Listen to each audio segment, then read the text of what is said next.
We are lived in a democratic country and we are an intellectual agenda of the nations. People are shared in an international domain. India is known for innovation and Ukraine is known for technology. The Industrial Revolution 4.0 happened late 1990. ನಿಮಗೆ ಗೊತ್ತು Indian GDP ಎಷ್ಟಿತ್ತು industry ಸೆಕ್ಟರಲ್ಲಿ, and ನಿಮಗೆ ಗೊತ್ತು agriculture ಸೆಕ್ಟರಲ್ಲಿತ್ತು. Sector wise ನೋಡಿದಾಗ ಈಗ industry plus service sector club ಆಗಿದೆ, ಹೌದಾ? ಈ ಕ್ಲಬ್ ಆಗಿರುವಾಗ ಏರ್ಪೋರ್ಟ್ ಅಥವಾ ರೈಲ್ವೇಸ್, ರೋಡ್ವೇಸ್, ಏನೇ ಒಂದು ಅಥವಾ ಪೋರ್ಟ್ ವೇಸ್, ಏನೇ ಇನ್ಫ್ರಾಸ್ಟ್ರಕ್ಚರು ಒಂದು ಗೂಡ್ಸ್ ಕಮಾಡಿಟಿಗೂ ಮತ್ತು ಈಸ್ ಆಫ್ ಡೂಯಿಂಗ್ ಬಿಸ್ನೆಸ್ಸಿಗೆ ತುಂಬ ಕಾಂಟ್ರಿಬ್ಯೂಷನ್ ಕೊಟ್ಟಿದೆ. ಟುಡೇಸ್ ಟಾಪಿಕ್ ಈಸ್ ಏರ್ಪೋರ್ಟ್ ಅಥವಾ airway, how economically it is grown and where we are ಅಂತ ಈ ಟಾಪಿಕಲ್ಲಿ ಇದೆ. First of all in Indian concern ನೋಡಿದ್ರೆ ದ GDP ಈಸ್ ಗಿವಿಂಗ್ 1.5%. ನಿಮಗೆ ಗೊತ್ತು ಇನ್ಫ್ರಾಸ್ಟ್ರಕ್ಚರ್ ಈಗ 8% ಕಾಂಟ್ರಿಬ್ಯೂಷನ್, ಅದರಲ್ಲಿ 1.5% ಏರ್ವೇಸ್ ಕೊಡ್ತಾ ಇದೆ. ಆ ಏರ್ವೇಸ್ ಇಂಟರ್ನ್ಯಾಷನಲ್ ಡೊಮೈನಲ್ಲಿ ನೋಡಿದಾಗ we are the third largest civil aviation society. ಯಾವಾಗ ಥರ್ಡ್ ಲಾರ್ಜೆಸ್ಟ್ ಅಂತ ಹೇಳ್ತೀವಿ, ನಮಗೆ ಆಸ್ಪಿರೇಷನಿಗೆ ಸೆಕೆಂಡ್ ಲಾರ್ಜೆಸ್ಟ್ ಬರಬೇಕು, ಫಸ್ಟ್ ಲಾರ್ಜೆಸ್ಟ್ ಬರಬೇಕು ಅಂತ. You know what, the first largest is United States of America and second is China. ಇವಾಗ ನಿಮಗೆ ಎಷ್ಟೋ ಕೇಸಸ್ ನೋಡ್ಬೋದು, ಇನ್ಫ್ರಾಸ್ಟ್ರಕ್ಚರಿನ ಎಷ್ಟೋ ಕೇಸಸ್ಸಲ್ಲಿ ಏನಾಗುತ್ತೆ, ಚೈನಾ ಈಗ ಸೂಪರ್ ಪವರ್ ಅಂತ ಈಗ ಪ್ರೊಜೆಕ್ಟ್ ಆಗ್ತಿದೆ, ರಷ್ಯಾ ಆ್ಯಂಡ್ ಅಮೇರಿಕಾ. ಯಾಕೆ? ಎಕನಾಮಿಕಲ್ ಗ್ರೋತ್ ಆಗಿದೆ 21% ಆಫ್ ದ GDP. ನಮ್ಮದೆಷ್ಟಿಗೆ 6.9 ಅಥವಾ 7.2ಗೆ ರೀಚ್ ಆಗ್ತಾ ಇದ್ದೀವಿ. And we are aspiring for the 5 trillion capacity. So we are still ನಾವು ಅಂಡರ್ ಡೆವಲಪ್ಡ್ರಿಂದ ಡೆವಲಪಿಂಗಿಗೆ ಹೋಗಿದ್ದೀವಿ. ಡೆವಲಪಿಂಗಿಂದ ಡೆವಲಪ್ಡ್ಗೆ ಹೋಗಬೇಕು ಅನ್ನೋದು ಈಸ್ ಆಫ್ ಡೂಯಿಂಗ್ ಬಿಸ್ನೆಸ್ಸಿನ ಒಂದು ತಾತ್ಪರ್ಯ. ಅದಕ್ಕೆ ಕಾಂಟ್ರಿಬ್ಯೂಷನ್ ಈಚ್ ಸೆಕ್ಟರ್ ಮಾರ್ಕಿಗೆ, ಅದರಲ್ಲಿ ಕೂಡ ಏರ್ವೇಸ್ ಅಥವಾ ಏರ್ಪೋರ್ಟ್ ಒಂದು ಕಾಂಪೊನೆಂಟ್. ಈಗ ನನಗೆ ನೀವು ಹೇಳಿ, ಏರ್ಪೋರ್ಟ್ ಅಂದ ತಕ್ಷಣ 2 ಇಂಪಾರ್ಟೆಂಟ್ ಪರ್ಸ್ನಾಲಿಟೀಸ್ ನಿಮ್ಮ ಮುಂದೆ ಇರ್ತಾರೆ. ಒಂದನೇದು ಡಾಕ್ಟರ್ ಜಮ್ಶೇದ್ ಟಾಟಾ. ಈ ಜಮ್ಶೇದ್ ಟಾಟಾ ನಿಮಗೆ ಗೊತ್ತಿದೆ, ಇಂಡಸ್ಟ್ರಿಯಲ್ ರೆವಲ್ಯೂಷನ್ನ ಹರಿಕಾರ. ಮತ್ತು ಸ್ವಾಮಿ ವಿವೇಕಾನಂದರು ಒಂದು ಟ್ರೈನಲ್ಲಿ ಪಾಸ್ ಆಗ್ತಾರೆ, ಆಗ ಜಮ್ಶೇದ್ ಟಾಟಾ ಕೂಡ ಇರ್ತಾರೆ. ಅವ್ರಿಗೆ ಒಂದು ಮಾತಾಡಿದಾಗ ಉಕ್ಕಿನ ಒಂದು ಉಕ್ಕು ಅಂತಂದರೆ ಕನ್ನಡದಲ್ಲಿ ಉಕ್ಕು, ಇದು ಕೋಲ್ ಅಂತ ಕರೀತಾರೆ. ಸೊ ಇಂಡಸ್ಟ್ರಿಯಲೈಸೇಷನ್ ಮಾಡಬೇಕು ಭಾರತದಲ್ಲಿ ಅನ್ನುವಂಥದ್ದಿತ್ತು. ಯಾಕೆಂದರೆ ನಮ್ಗೆ ಆವಾಗ more than 40% of the poverty ಇತ್ತು. ಯಾವಾಗ ಆ ಪಾವರ್ಟಿಯನ್ನು ಎರಾಡಿಕೇಟ್ ಮಾಡಬೇಕು ಅಥವಾ ರಿಡಕ್ಷನ್ ಮಾಡಬೇಕು, ಇಂಡಸ್ಟ್ರಿ ಬೆಳಿಬೇಕು. ಯಾವಾಗ ಇಂಡಸ್ಟ್ರಿ ಬೆಳೀತದೆ ಎಕನಾಮಿಕ್ ಟ್ರಾನ್ಸಾಕ್ಷನ್ ಆಗುತ್ತೆ. ಯಾವಾಗ ಎಕನಾಮಿಕ್ ಟ್ರಾನ್ಸಾಕ್ಷನ್ ಆಗ್ತದೆ, ಗೂಡ್ಸ್ ಆ್ಯಂಡ್ ಸರ್ವಿಸ್ ಟ್ಯಾಕ್ಸಸ್ಸಿನ ಟ್ಯಾಕ್ಸೇಷನ್ ಜಾಸ್ತಿ ಆಗಿ ಎಕನಾಮಿಕಲಿ ವಿ ಸ್ಟ್ರೆಂಥನ್ ಆಗ್ತೀವಿ ಅನ್ನುವ ಒಂದು ಐಡಿಯಾಲಜಿ.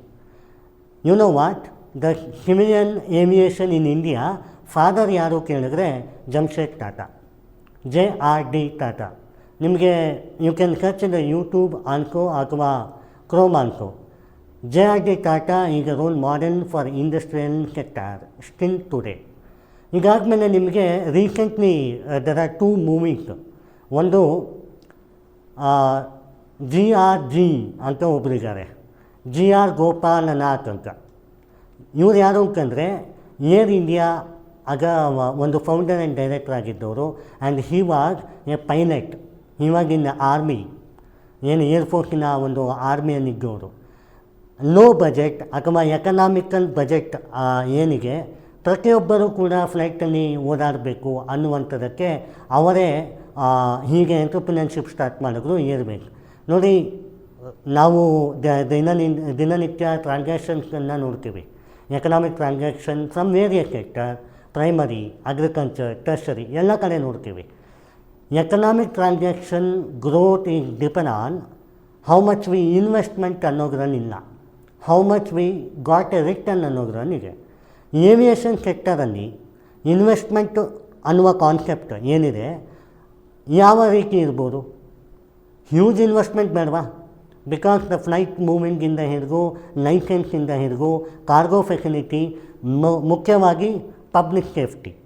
ಯಾಕೆಂದರೆ ಇದೀಗ ಇನ್ನು ಹೈ ಆಟಿಟ್ಯೂಡ್ ಅಲ್ಲ, ಎಬೋ ದ ಲ್ಯಾಂಡ್ ಹೈ ಆಟಿಟ್ಯೂಡಲ್ಲಿ ರನ್ ಆಗುತ್ತೆ. ಆ್ಯಂಡ್ ಅವರ್ಸ್ ಟುಗೆದರ್ ಟ್ರಾವೆಲ್ ಮಾಡುತ್ತೆ. ಅವಾಗ ಇಂಟರ್ನ್ಯಾಷನಲ್ ಡೊಮೈನಲ್ಲಿ ಹವರ್ಸ್ ಟುಗೆದರ್ ಟ್ರಾವೆಲ್ ಮಾಡುತ್ತೆ. Safety is much important. ಯಾವಾಗ ಈ ಸೇಫ್ಟಿ ಆ್ಯಂಡ್ ಕನ್ಸರ್ನ್ ಏನಿದೆ ಅದೆಲ್ಲ ಯಾವಾಗ ಇಂಪಾರ್ಟೆಂಟ್ ಆಗುತ್ತೆ, ಎಕನಾಮಿಕ್ ಇನ್ವೆಸ್ಟ್ಮೆಂಟ್ ಅನ್ಸು ಹ್ಯೂಜ್ ಬರ್ಡನ್ ಆಗುತ್ತೆ. ಆದರೆ ಇಲ್ಲಿ ಪ್ರಾಬ್ಲಮ್ ಏನಾಗುತ್ತೆ, India 85% of the farmers are marginal society ಅಂತ ನಾವು ಕೇಳಿದ್ದೀವಿ. ಆ್ಯಂಡ್ 40% ಆಫ್ ದ ಪಾವರ್ಟಿ ಇಕ್ಕು 1990ಸಲ್ಲಿ. ಯಾವಾಗ ಇಂಡಸ್ಟ್ರಿಯಲೈಸೇಷನ್ ಆಯಿತು, ಈಗ ಕರೆಂಟ್ಲಿ ನಾವು ಲೆಸ್ ದ್ಯಾನ್ 10% ಆಫ್ ದ ಪಾವರ್ಟಿಯನ್ನು ಇದ್ದೇವೆ.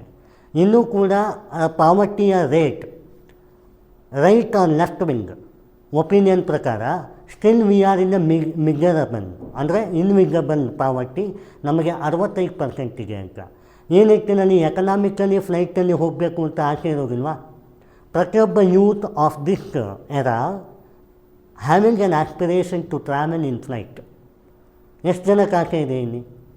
ಕರೆಕ್ಟ್.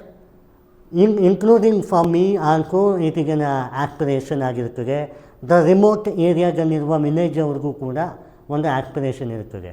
ಸೊ ಈ ನಿಟ್ಟಿನಲ್ಲಿ ಏನು ಮಾಡಿದ್ರು, G.R. ಗೋಪಾಲನಾಥ್ ಅಂತ ಅವರು ಹೀ did no economic budget civil aviation. So ಅವರ ಮೂವಿಯನ್ನು ನೀವು ನೋಡಲೇಬೇಕು. 2024 ಸರ್ಫರಿಯಾ ಅಂತ ಮೂವಿ ಹೆಸರು, ಬಾಲಿವುಡ್. ಸೊ ಅದನ್ನು ನೀವು ನೋಡಿದಾಗ ಗೊತ್ತಾಗುತ್ತೆ. One of the great example ಅನ್ಕೋ, ಇನ್ UPSC ಅನ್ಕೋ you can quote an inspirational movie. And presences ಬೇರೆ ಯಾರಪ್ಪ ಇದ್ದಾರೆ ದ ಟಾಪ್ ಐಕಾನಿಕ್ ಅಂತ ಕೇಳೋದಾದರೆ Ratan Tata. And one of the great and ability to talk ಅನ್ನೋದಾದರೆ ನನಗೆ ತುಂಬ ಇನ್ಸ್ಪಿರೇಷನ್ ಕೊಟ್ಟವರು ಅವರು. ಹೀಗೆ ಯೂತ್ ಐಕಾನ್ ಅಂತಲೂ ಹೇಳ್ಬೋದು, ಹೀಗೆ ಬಿಸ್ನೆಸ್ ಟೈಕೂನ್ ಅಂತಲೂ ಹೇಳ್ಬೋದು. ಗುಜರಾತ್ ಮಾಡೆಲ್ ಅಂತ ಬಂದಿತ್ತು 1978 ಅಥವಾ 1984 ಆ ಟೈಮಲ್ಲಿ. ಗುಜರಾತ್ ಮಾಡೆಲ್ ಅಂತ ಬಿಸ್ನೆಸ್ ಮಾಡೆಲ್ಲು. ಆಗ ಅಷ್ಟು ಅಭಿವೃದ್ಧಿಯಲ್ಲಿ ಹೊಂದಿರಲಿಲ್ಲ ಗುಜರಾತ್. ಸನ್ಮಾನ್ಯ ಈಗಿನ ಪ್ರಧಾನಮಂತ್ರಿಗಳು ನಮ್ಮ ನರೇಂದ್ರ ಮೋದಿ ಸರು ಆಗ ಚೀಫ್ ಮಿನಿಸ್ಟರ್ ಇದ್ದರು. So Ratan Tata sir and Narendra Modi sir club each other in a PPP model, ಅಂದರೆ ಪಬ್ಲಿಕ್ ಪ್ರೈವೇಟ್ ಪಾರ್ಟ್ನರ್ಶಿಪ್. ಇಂಡಸ್ಟ್ರಿಯಲೈಸೇಷನನ್ನು ಬೆಳೆಸಿದ್ರು. So it's a role acuity. Civil aviation ಸೆಕ್ಟರಲ್ಲಿ ಕೂಡ ಕಾಂಟ್ರಿಬ್ಯೂಷನ್ ರತನ್ ಟಾಟಾ ಅವ್ರಿಗೂ ಹ್ಯೂಜ್ ಇದೆ. ಆ್ಯಂಡ್ ಟಾಟಾ ಗ್ರೂಪ್ ನಿಮಗೆ ಗೊತ್ತು, J.R.D. Tata is the founder and director of that. ಅದಾದಮೇಲೆ ಪ್ರೊಡೈಸರ್ಸ್ ಬಂದರು. The legacy of the Tata group ಈ distance with the immense quality in the life history of industrialisation of India. ಈಗಂತೂ ನಾನು proudly ಹೇಳ್ಬೋದು. So civil aviation ಸೆಕ್ಟರಲ್ಲಿ ಈಗ statistically report ನೋಡೋದಾದರೆ for every year at least 8 accident ಆಗುತ್ತೆ ಅಥವಾ 10 ಫ್ಲೈಟ್ ಆಕ್ಸಿಡೆಂಟ್ ಆಗುತ್ತೆ. ನಿಮಗೆ ಗೊತ್ತಿರ್ಬೋದು, ಲಾಸ್ಟ್ ಇಯರು 2024 2023 ಮತ್ತು ಇದೇ ಇಯರ್ ಜೂನಲ್ಲಿ ಫ್ಲೈಟ್ ಆಕ್ಸಿಡೆಂಟ್ ಬಂದಿತ್ತು. ಹೌದಾ? ಒಬ್ಬರು ಬದುಕಿದ್ರು. ಇಲ್ಲಿ ನಿಮಗೆ ಆ ಸ್ಟ್ಯಾಟಿಸ್ಟಿಕ್ ಇದೆ, ಅದರ ಬಗ್ಗೆ. ಹೌದು, 242 ಒಬ್ಬರು. ನೋಡಿ ಇಲ್ಲಿ air India flight A171 Ahmedabad, ಇದು ಈ ವರ್ಷ 2025 ಜೂನ್ 12 ಒಬ್ಬರೇ ಬರ್ತಿರೋರು ದ್ಯಾಟ್ ಪರ್ಟಿಕ್ಯುಲರ್ ಸೀಟ್ 11. ಹೌದಾ? ಆ್ಯಂಡ್ ಉಳಿದಿರೋರು ಟೋಟಲ್ 260 ಡೆತ್ ಆಗಿದೆ, ಅಂದರೆ 261 ಟ್ರಾವೆಲರ್ಸ್ ಇದ್ದರು. ಅವಾಗ 19 flight members, 241 board members. Board ಅಂದರೆ ಹತ್ತಿರೋರು. ಇದು ಯಾವಾಗ ಇನ್ನು ಟೇಕ್ ಆಫ್ ಆಗಿತ್ತು, just in a take off way. So safety ಎಷ್ಟು ಇಂಪಾರ್ಟೆಂಟ್ ಅನ್ನೋದು ಲಾಸ್ಟ್ ಇಯರು ನಮಗೆ ಈ ಇಯರ್ ಕೂಡ ವಿಟ್ನೆಸ್ ಆಗಿದೆ. And very sad moment, I can express very sad moment. Honourable Bipin Rawat sir, CDF, ಹೀಗೆ chief defence staff, military commandant, military advisor, ಅವರು first CDS in India ಅಂತ ಕರೀತಾರೆ. And he was the army general. later he got a promotion as a CDS, chief defence staff. Coonoor ಅಂತ ತಮಿಳ್ನಾಡಲ್ಲಿ place ಇದೆ. Army ಆ ಒಂದು ಸ್ಕೂಲನ್ನು ಅಡ್ರೆಸ್ ಮಾಡಲಿಕ್ಕೆ, ಆರ್ಮಿ ಕಾಲೇಜನ್ನು ಅಡ್ರೆಸ್ ಮಾಡಲಿಕ್ಕೆ ಅವರು ವೆಲಿಂಗ್ಟನ್ನಿಗೆ ಹೋಗಬೇಕಾಯಿತು. ವೆಲಿಂಗ್ಟನ್ನಿಗೆ ಹೋಗುವಾಗ ತಮಿಳ್ನಾಡು ಹತ್ರ ಫುಲ್ ಮಿರೇಜ್ ಆ್ಯಕ್ಟಿವಿಟಿ ಆಯಿತು. ಅಂದರೆ ಏನು ಕ್ಲೌಡ್ ಬಸ್ಟ್ ಅಂತಾರಲ್ಲ, ಕಣ್ಣಿಗೆ ಏನೂ ಕಾಣಿಸ್ತಾ ಇಲ್ಲ ಅನ್ನುವಂಥದ್ದು. ಯಾವಾಗ ಈ ಒಂದು ವಿಚಾರ ಆಯಿತು, ಆವಾಗ ಹೆಲಿಕಾಪ್ಟರು ಈಗ ವಿಗಿಬಲ್ ಅಲ್ವಾ, ಮೊದಲೇ ಆಗೋ high attitude and forest cover ಆಗಿತ್ತು, ಕೊಲ್ಯಾಪ್ಸ್ ಆಯಿತು. ಅದರಲ್ಲಿ ಹಾನರಬಲ್ ಬಿಪಿನ್ ರಾವತ್ ಸರ್ ಮತ್ತು ಅವರ ವೈಫ್ ಮಧುನಿತಾ ಅಂತ ಅವರು ಡೈದಾದರು, ಮತ್ತು ಆರ್ಮಿ ಪರ್ಸನಾಲಿಟೀಸ್ ಡೈದಾದರು. ಒಬ್ಬರು ಸರ್ವೈವ್ ಆಗಿದ್ದರು, but in the later course ಅವರು ಕೂಡ ಇಂಜುರಿ ಆಯಿತು. ನೋಡಿ, ಇಲ್ಲಿ ಸಿವಿಲ್ ಏವಿಯೇಷನ್ ಸೆಕ್ಟರಲ್ಲಿ 2 ಇನ್ಸಿಡೆಂಟ್ ಕೊಟ್ಟೆ. ನೀವು ಈಗ ಇದರಲ್ಲಿ ಒಂದು ನೋಟಿಸ್ ಮಾಡಿರ್ಬೋದು, ಡೆತ್ ಅಂದ್ರೇನು, ಫಟಾನಿಟಿ. ನಾನ್ ಡೆತ್ ಅಂದ್ರೇನು, ನಾನ್ ಫಟಾನಿಟಿ ಅಂದ್ರೇನು, ಇಂಜುರಿ. ಫ್ಲೈಟ್ ಆಕ್ಸಿಡೆಂಟಲ್ಲಿ ಡೆತ್ ರೇಟ್ ಜಾಸ್ತಿನಾ, ಇಂಜುರಿ ಜಾಸ್ತಿನಾ? ಜಾಸ್ತಿ ಇರುವ ಪ್ರೊಬಬಿಲಿಟಿ ಡೆತ್ತೆ, ಬಿಕಾಸ್ ಈಗ massive attack, massive fire attack, ಹೌದಾ? 1 ಸೆಕೆಂಡಲ್ಲಿ ಏನಾಗುತ್ತೆ ಅಂತ ನಮಗೆ ಗೊತ್ತಾಗೋದಿಲ್ಲ ವಿಚಾರ, ಫ್ಲೈಟ್ ಎಸ್ಪೆಷಲಿ. ಬಟ್ ನೀವು ರೈಲ್ವೇಸ್ ನೋಡ್ಬೋದು, ರೋಡ್ವೇಸ್ ನೋಡ್ಬೋದು, you can even predict the non ಫೆಟಾನಿಟಿಕಲ್ ಅಥವಾ ಇಂಜೂರ್ ಆ್ಯಕ್ಟಿವಿಟಿ, ಹೌದಾ? ಸೊ ಈ ನಿಟ್ಟಿನಲ್ಲಿ ಸೇಫ್ಟಿ ಈಗ ಮ್ಯಾಟರ್ಸ್ ನಾಟ್. ಈಗ ಇಲ್ಲಿ ನಾನು ಒಂದು ಎಕ್ಸಾಂಪಲ್ ಕೊಟ್ಟಿದ್ದೀನಿ. ಏನಂತಂದರೆ 350 ಮಿಲಿಯನ್ ಪೀಪಲ್ ಪ್ರೊಜೆಕ್ಟ್ ಮಾಡ್ತಾರೆ, ಆ್ಯಂಡು ಇಂಡಿಯಾದಲ್ಲಿ 1 ಮಿಲಿಯನ್ ಏನಿಗೆ ಅಷ್ಟು ಜನ ವರ್ಕ್ ಮಾಡ್ತಾರೆ ಸಿವಿಲ್ ಏವಿಯೇಷನ್ ಸೆಕ್ಟರಲ್ಲಿ. ಆ್ಯಂಡ್ ನಮ್ಮ ಹತ್ರ 138+ ಏರ್ಪೋರ್ಟ್ಸ್ ಇದ್ದಾವೆ, and more then thousands of roots ಇದ್ದಾವೆ. ಆ್ಯಂಡ್ ಅದರಲ್ಲಿ ನ್ಯಾಷನಲ್ ಆ್ಯಂಡ್ ಇಂಟರ್ನ್ಯಾಷನಲ್ಲಿಗೆ. ನ್ಯಾಷನಲ್ ಅಂತಂದ್ರೇನು, ಡೊಮ್ಯಾಸ್ಟಿಕ್ ಅಂತ. ಇಂಟರ್ನ್ಯಾಷನಲ್ ಅಂತಂದ್ರೇನು, ಇನ್ನು ಆಲ್ ಓವರ್ ದ ವರ್ಲ್ಡ್ ಅಂತ, ಹೌದಾ? ಮೋಸ್ಟ್ ಬಿಗ್ಗೆಸ್ಟ್ ಈಗ ಮುಂಬೈ ಅಂತ ಕರೀತಾರೆ, ಬೆಂಗಳೂರು ಅಂತ ಕರೀತಾರೆ, right? And Delhi, how the air pollution, massive air pollution ಇದೆ. ಸೊ ಮಿರೇಜ್ ಆ್ಯಕ್ಟಿವಿಟಿ ಕಾಣೋಗಿಲ್ಲ. ಆ್ಯಂಡ್ ಪರ್ಟಿಕ್ಯುಲರಿಗೂ ಒಂದು ಫ್ಲೈಟು ಚಾಲೆಂಜಸ್ ಏನೇನು ಬರ್ಬೋದು, ಒಂದು ಫಂಡ್, ಯಾಕೆಂದರೆ ಹ್ಯೂಜ್ ಇನ್ವೆಸ್ಟ್ಮೆಂಟ್ ಬೇಕು. ಇನ್ನೊಂದು maintenance of the flight, regular maintenance ಆ ಫ್ಲೈಟ್ ಟೇಕ್ ಆಫ್ ಆಗಿ ಇಳಿಯುವವರೆಗೂ ಮಾತ್ರವಲ್ಲದೆ ಮತ್ತಲ್ಲಿಂದ ರಿಟರ್ನ್ ಆಗಲಿಕ್ಕೂ ಸೇಫ್ಟಿ ಬೇಕು, ಹೌದಾ? ಸೊ ಪ್ರಾಪರ್ ರೆಗ್ಯುಲರ್ ಮೇಂಟೆನೆನ್ಸ್ ಬೇಕು, ಪ್ರಾಪರ್ ಇಂಜಿನಿಯರಿಂಗ್ ಸ್ಕಿಲ್ ಬೇಕು, ಹೌದಾ? It's A flight.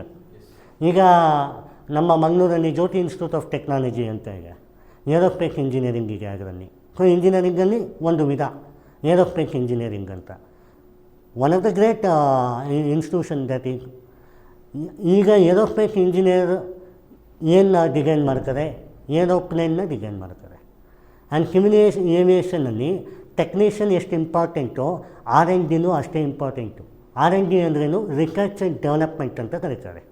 ಯಾವಾಗ ರಿಸರ್ಚ್ ಆ್ಯಂಡ್ ಡೆವಲಪ್ಮೆಂಟು ನಮ್ಮ ಇಂಡಿಯಾ ಹ್ಯೂಜು ಇನ್ವೆಸ್ಟ್ ಮಾಡ್ತದೆ, ಆವಾಗ ಇನೋವೇಷನ್ ತರಲಿಕ್ಕಾಗತ್ತೆ. ಈಗ ನೀವು 1960ಯಲ್ಲಿ ನೀವು ನೋಡಿರುವಂತಹ ಫ್ಲೈಟ್ 2025 ನೋಡಲಿಕ್ಕೆ ಸಾಧ್ಯ ಇಲ್ಲಲ್ಲ, ರೈಟ್? ಈಗ ನಮ್ಮ ಹತ್ರ 2 ಥರದ ಫ್ಲೈಟ್ ಇದೆ, ಒಂದು ಬೋಯಿಂಗ್ ಅಂತ, ಇನ್ನೊಂದು ಡೆಕ್ಕನ್ ಅಂತ ಇದೆ. ಸೊ ನಮ್ಮ ಇಂಡಿಯಾದಲ್ಲಿ one of the major accident ಯಾವುದು, ಯಾವ ಕಂಪನಿದಾಗಿದೆ ಅನ್ನುವಂಥದ್ದು, not only India, it is also for the world ಸಿನಾರಿಯೋದಲ್ಲಿ ಮಾತಾಡೋದಾದರೆ, fatality happens for every nations, not only for the India. ಇದರಲ್ಲಿ ಜಿಯೋಗ್ರಫಿಕಲ್ ಕಂಡೀಷನ್ ಎಷ್ಟು ಮುಖ್ಯನೋ, ಕ್ಲೈಮೇಟಾಲಜಿನೂ ಅಷ್ಟೇ ಇಂಪಾರ್ಟೆಂಟು. 1.5 ಡಿಗ್ರಿ ಸೆಲ್ಸಿಯಸ್ ತಾಪಮಾನ ಪ್ರತಿ ಇಯರ್ಗೆ ಹೋಗ್ತಾನೆ ಇರುತ್ತೆ ಮೇಲೆ. ಇದು ರೆಕಾರ್ಡ್ ಬಂದಿರೋದು ಎಲ್ಲಿ, WHO ಇಂದ, ಹೌದು, IPCC ಇಂಟರ್ನ್ಯಾಷನಲ್ ಪ್ಯಾನಲ್ ಕ್ಲೈಮೇಟ್ ಚೇಂಜಿಂದ, ಕರೆಕ್ಟ್? ಯಾವಾಗ ಈ IPCC 1.5 ಡಿಗ್ರಿ ಸೆಲ್ಸಿಯಸ್ ಜಾಸ್ತಿ ಆಗುತ್ತೆ, ನಮ್ಮ ಏರ್ ವಿಸಿಬಿಲಿಟಿ ಏನಾಗುತ್ತೆ, ಕೊಲ್ಯಾಪ್ಸ್ ಆಗುತ್ತೆ. ಯಾವಾಗ ಏರ್ ವಿಸಿಬಿಲಿಟಿ ಕೊಲ್ಯಾಪ್ಸ್ ಆಗುತ್ತೆ, ಟ್ರಾಫಿಕ್ ಕಂಟ್ರೋಲ್ ಇರೋಗಿಲ್ಲ. ಈಗ ನನಗೆ ಇನ್ನೊಂದು ಇಂಟ್ರೆಸ್ಟಿಂಗ್ ಸುದ್ದಿ ಹೇಳ್ತೀನಿ ನೋಡಿ. ಬರೀ ರೋಡ್ ವೇಸಲ್ಲಿ ಟ್ರಾಫಿಕ್ ಇದೆಯಾ, ಏರ್ ವೇಸಲ್ಲಿ ಇಲ್ವಾ? ಇದಕ್ಕೆ ಹೈಯೆಸ್ಟ್ ಟ್ರಾಫಿಕ್. ಯಾಕೆಂದರೆ all over the nations, all over the world ಎಷ್ಟೊಂದು ಫ್ಲೈಟ್ಸ್ ಒಂದೇ ರೂಟಲ್ಲಿ ಟ್ರಾವೆಲ್ ಆಗ್ತಾ ಇರ್ಬೋದು, ಇನ್ನು ಮಿನಿಟ್ ಟು ಮಿನಿಟ್ ಗ್ಯಾಪಲ್ಲಿ. So the regulation important. ಈಗ ಸಿವಿಲ್ ಏವಿಯೇಷನ್ ಅಂತ ಬಂದಾಗ, ಸಿವಿಲ್ ಅಂತಂದರೆ ಪಬ್ಲಿಕ್, ಏವಿಯೇಷನ್ ಅಂತಂದರೆ ಏರ್ವೇ. ಇದರಲ್ಲಿ ಯಾರು ನೋಡ್ಕೊಳ್ಳೋರು, ಯಾರು ಆರ್ಗನ್ ಆಫ್ ದ ಬಾಡಿ ಯಾರು ಅನ್ನುವಂಥದ್ದು ಇಂಪಾರ್ಟೆಂಟ್ ಅಲ್ವಾ? ತಿಳ್ಕೊಳ್ಳೋಣ ಬನ್ನಿ. ಫಸ್ಟ್ ನೋಡಿ, ಸಿವಿಲ್ ಏವಿಯೇಷನ್ ಅಂತಂದರೆ 3 ಆರ್ಗನೈಜೇಷನ್ ಪ್ರಮುಖ ಆಗ್ತಾರೆ. ಒಂದು ministry of the civil aviation, ಅವರು ಪಾಲಿಸಿ ಮತ್ತು ರಿಫಾರ್ಮ್ ಮತ್ತು ಓವರಾಲ್ ಕಂಟ್ರೋಲ್ ಮಾಡ್ತಾರೆ. ಇನ್ನೊಂದು ಏರ್ಪೋರ್ಟ್ ಅಥಾರಿಟಿ ಆಫ್ ಇಂಡಿಯಾ, ಇವರು ಇನ್ವೆಸ್ಟ್ಮೆಂಟ್ ಮತ್ತು construction of the airport construction ಮಾಡೋದಾಗಲಿ ಅದಕ್ಕೆ they will give regulatory body ಥರ ಆ್ಯಕ್ಟ್ ಮಾಡೋಕ್ಕೆ, ಅದಕ್ಕೆ ಲೈಸೆನ್ಸ್ ಕೊಡೋದಾಗಲಿ ಕನ್ಸ್ಟ್ರಕ್ಷನ್ ಮಾಡಿಸೋದಾಗಲಿ ಆ ಥರ ಇನ್ಫ್ರಾಸ್ಟ್ರಕ್ಚರ್ ಬೇಕು. ಅಥವಾ ಏರ್ ಫ್ಲೈಟ್ ಬಗ್ಗೆ ಯಾವುದಾದ್ರೂ ಒಂದು ಫ್ಲೈಟ್ ಅಡೆಕ್ವೇಟ್ ಇದೆಯಾ ಇಲ್ವಾ ಅನ್ನುವಂಥದ್ದು ಪರ್ಮಿಷನ್ ಕೊಡೋದಾಗಲಿ ಆ ಥರ. DGCA ಅಂತಾರೆ, ಡೈರೆಕ್ಟರೇಟ್ ಆಫ್ ಸಿವಿಲ್ ಏವಿಯೇಷನ್ ಅಂತ.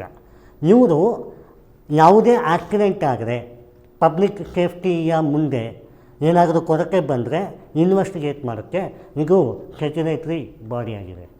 So all the 3 component body ಏನಿಗೆ major important. And in India 148+ operational flight corridors ಇದೆ.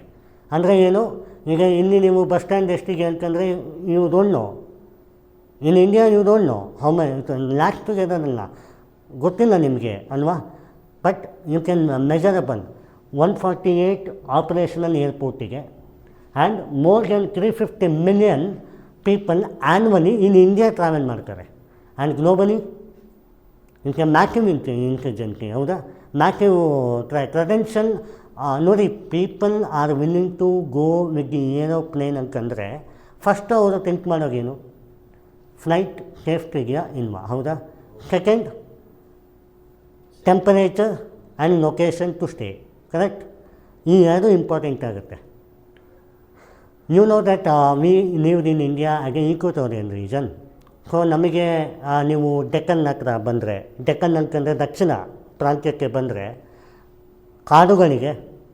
ಅದೇ ನೀವು ಗುಜರಾತ್ ಹತ್ರ ಬನ್ನಿ, ಕೋಸ್ಟಲ್ ಇದೆ. ಮತ್ತು ನೀವು ರಾಜಸ್ಥಾನ್ ಬನ್ನಿ, ಮರುಭೂಮಿ ಇದೆ. ಮತ್ತು ನೀವು ಸೆಂಟ್ರಲ್ ಮಧ್ಯಪ್ರದೇಶ ಡೆಲ್ಲಿಗೆ ಬನ್ನಿ, ಏರ್ ವಿಸಿಬಿಲಿಟಿ ಪೊಲ್ಯೂಟ್ ಆಗಿದೆ. ಯಾಕೆಂದರೆ ಪಂಜಾಬ್ ಆ್ಯಂಡ್ ಹರಿಯಾಣದಿಂದ ಆ ಒಂದು ಸ್ಟೇಪನ್ ಬರ್ನಿಂಗ್ ಇದೆ, ಅಗ್ರಿಕಲ್ಚರ್ ಸ್ಟೇಪನ್ ಬರ್ನಿಂಗ್, ಅದು ಅಟ್ಯಾಕ್ ಆಗುತ್ತೆ. ಅದಾದಮೇಲಿಂದ ನಾರ್ತ್ ಈಸ್ಟು ಅಥವಾ ಜಾರ್ಖಂಡ್ ಅದೆಲ್ಲ ನೀವು ನೋಡ್ತಾ ಇದ್ದರೆ ಉತ್ತರಾಖಂಡ್ ಅದೆಲ್ಲ ಹಿಲ್ಲಿ ಏರಿಯಾ ಇದೆ, ಹೈ ಆಲ್ಟಿಟ್ಯೂಡಿಗಿಂತಲೂ ಜಾಸ್ತಿ. So this is all the reason.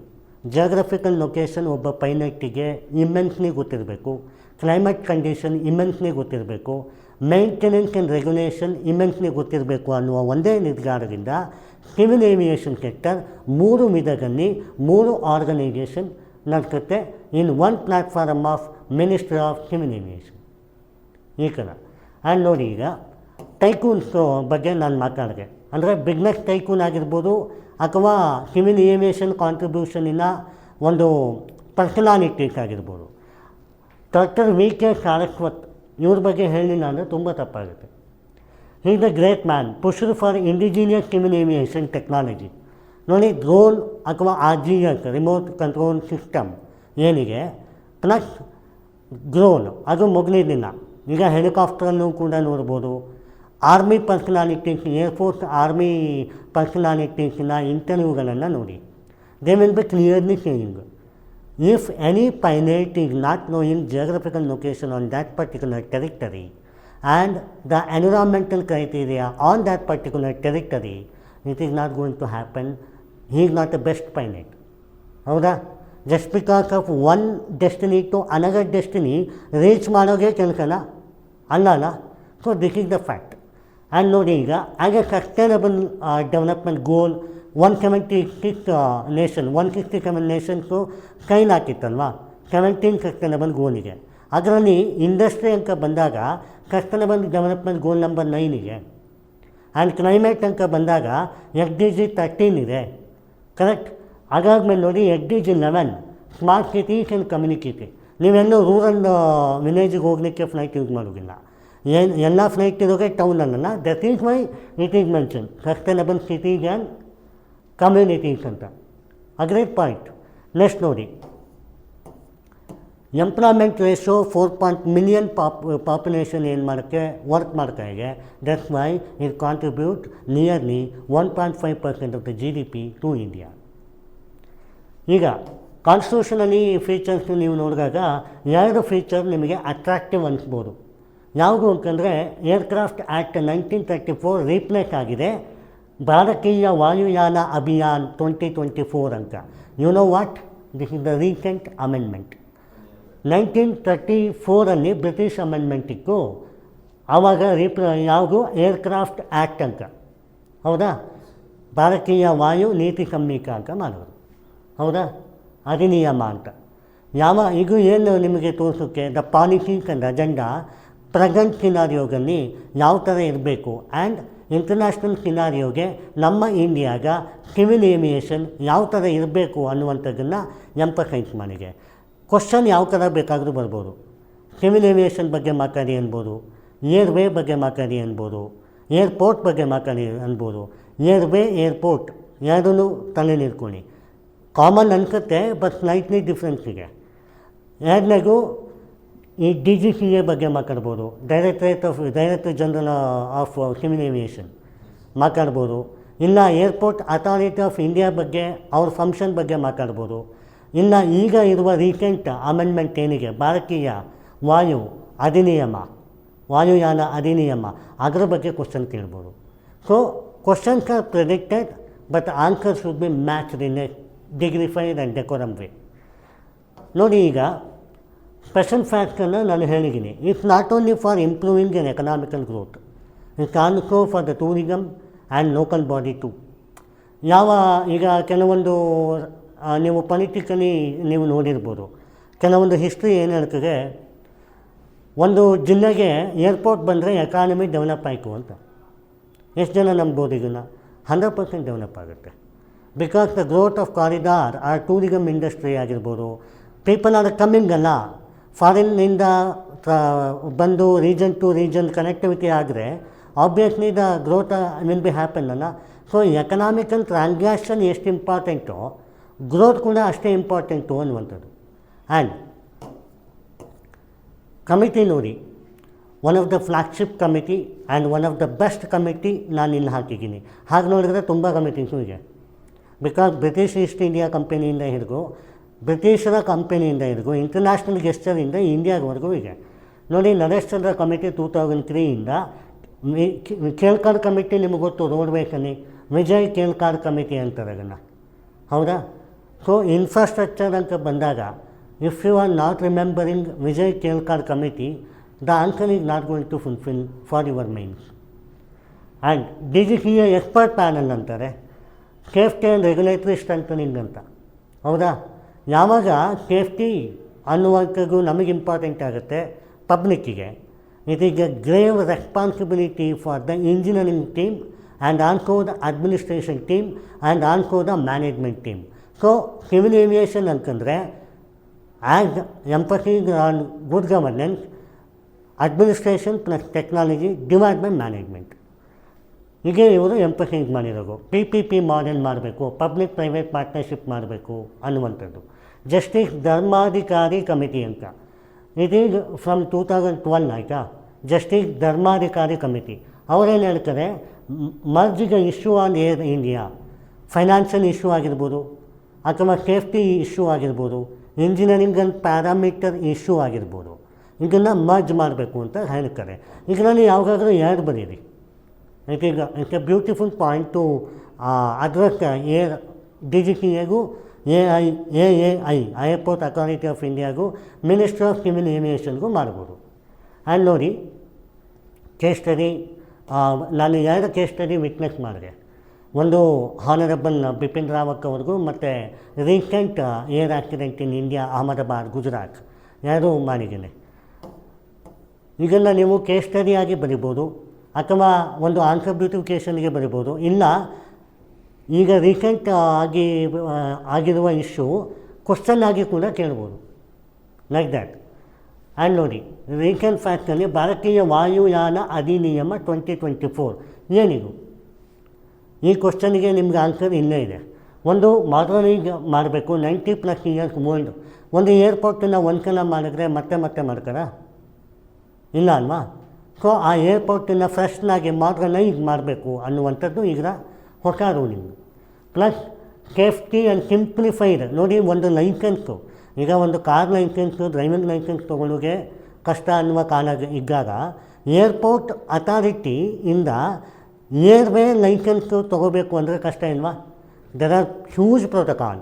Not only the concern of the technology, it is not only concern of the industry, it is also for the environmental clearance. National green tribunal ಅಂತ ಇದೆ, one of the regulatory body for the national concern of green ಅಥವಾ forestry ಅಥವಾ environmental climate. ಅದರ permission ಬೇಕು. And the licence mandatory to deal the things of is of doing business in terms of the civil aviation. ಹೌದಾ? ಇದನ್ನು faster mechanism ಮಾಡಬೇಕು ಅನ್ನುವಂಥದ್ದು ಇದರ ವಾದ. ಸೊ ಆಬ್ಜೆಕ್ಟಿವ್ ಕ್ಲಿಯರ್ ಆಯಿತು. And legal clarity. Make in India ಅಂತಂದ್ರೇನು? ಇಂಡಿಜೀನಿಯಸ್. ನೋಡಿ, ಯಾವುದೇ ಒಂದು ವರ್ಡ್ ಇಂಡಿಜೀನಿಯಸ್ ಅಂತ ಬಂದಾಗ ಇಂಡಿಯಾ ನಾವೇ ಓನ್ ಡೆವಲಪ್ ಮಾಡಬೇಕು ಅನ್ನುವಂಥ ಕಾನ್ಸೆಪ್ಟು. ಮೇಕ್ ಇನ್ ಇಂಡಿಯಾದಲ್ಲಿ ಏರೋಪ್ಲೇನನ್ನು ತಯಾರು ಮಾಡೋದಾಗಲಿ, ಏರ್ ಕ್ರಾಫ್ಟನ್ನು ತಯಾರು ಮಾಡೋದಾಗಲಿ ಒಂದು ಟಾಸ್ಕ್ ಅಂತ ಹೇಳ್ತಾರೆ. ಸೊ ಅದನ್ನು ಬೇಗ ಮಾಡಬೇಕು ಅಂತ. And last but not least, safety is important. The safety, the innovation in the civil aviation. United States of America is the best case study example. One of the best flight corridors ಇದೆ, carriage way ಇದೆ. So ನೀವು ಫ್ಲೈಟಲ್ಲಿ ಹೋಗುವಾಗ ನೀವು ಅಟ್ಮಾಸ್ಫಿಯರೇ ಬೇರೆ ಇರುತ್ತೆ ಅಂತ ಹೇಳ್ತಾರೆ. But only when regulation and maintenance is adequate enough. ಅದಕ್ಕೆ ಫಂಡ್ ಆ್ಯಂಡ್ ಫಂಕ್ಷನರೀಸ್ ಚೆನ್ನಾಗಿ ಕೊಟ್ಟಿದ್ದಾರೆ. ಬಿಕಾಸ್ US ಈಗ first global GDP. So they are having ample ಅಂತ. ಹೌದಾ? ನೆಕ್ಸ್ಟ್ ನೋಡಿ, airways are the wings of the Indian growth of story. ಹೌದಾ? ಇದಕ್ಕೆ contribute ಮಾಡಿದವರು GR ಗೋಪಾಲನಾಥ್. ಹೌದು. And green aviation is the future of global competence. What you mean by green aviation? Aviation ಸೆಕ್ಟರ್ನಲ್ಲಿ pollution ಆಗಲ್ವಾ? ಆಗುತ್ತೆ. ಆ್ಯಂಡ್ ಪೊಲ್ಯೂಷನ್ ಆದರೆ not only for the damage of the plane, also for the correct to life.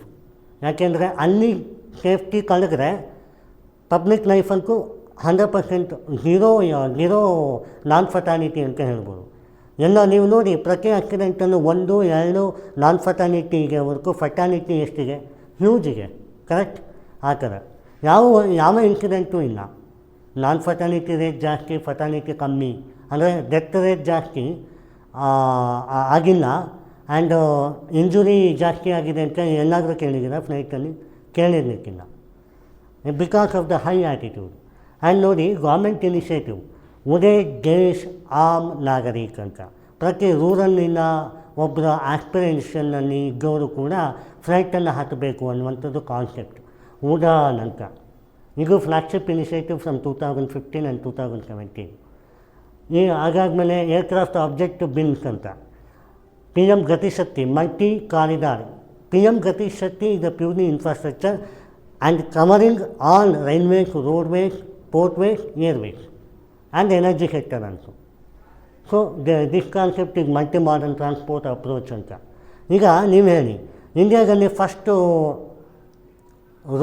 Aeroplane ಯಾವಾಗ 10 kilometres Ahmedabad to Naini ಹೋಗಿರೋದು.